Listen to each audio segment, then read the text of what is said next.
In a charming little village nestled near the forest, there lived a sly and clever fox named Felix. Felix was the master of mischief. With his bushy tail swishing and his sharp eyes gleaming, he delighted in playing tricks on the other animals. He was so good at sneaking that no egg, carrot, or tasty treat was ever safe when Felix was around.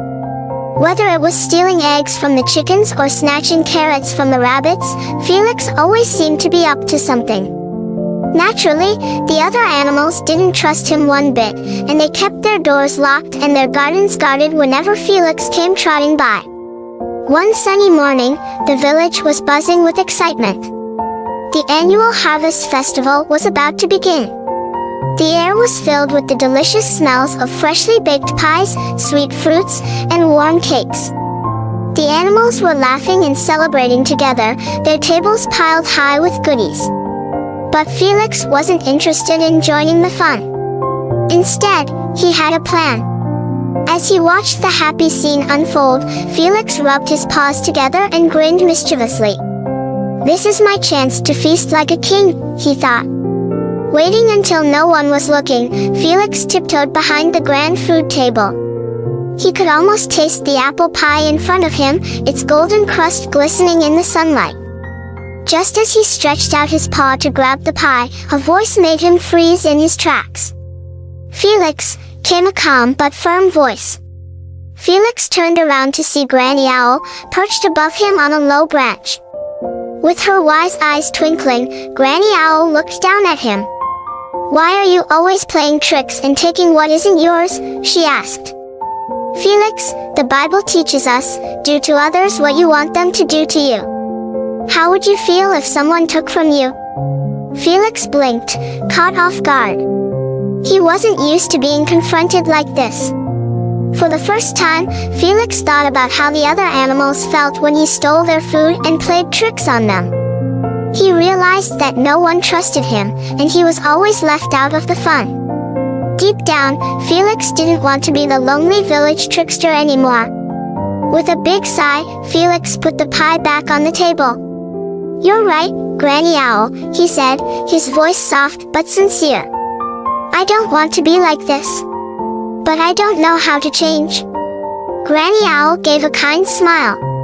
"It's never too late to change, Felix. Start by helping others instead of tricking them. Use your cleverness for good."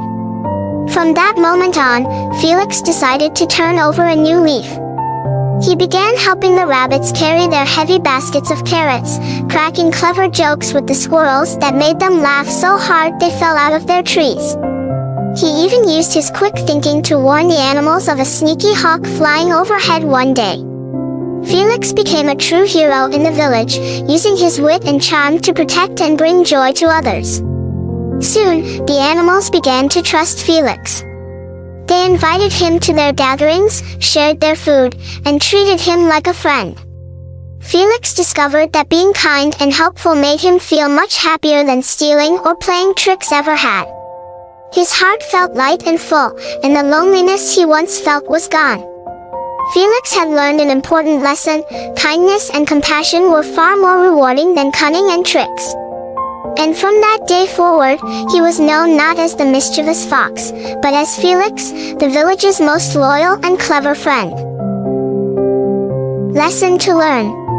Do to others what you want them to do to you. Matthew chapter 7 verse 12.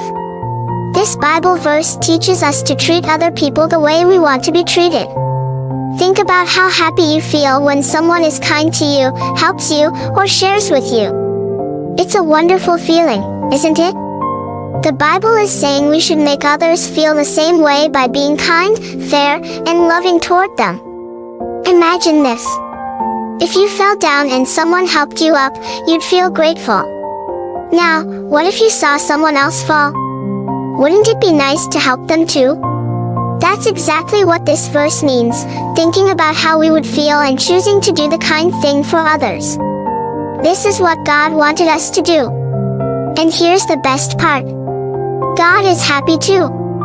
Every time we choose to be kind, fair, and helpful, God smiles because we're following His word and showing His love to others. When we treat others well, we make their lives better, and we make God proud of us too. It is never too late to start being kind. Even if you've made mistakes like Felix, you can decide to change. When you choose kindness, fairness, and love, you make others happy, you feel happy inside, and most importantly, you make God happy.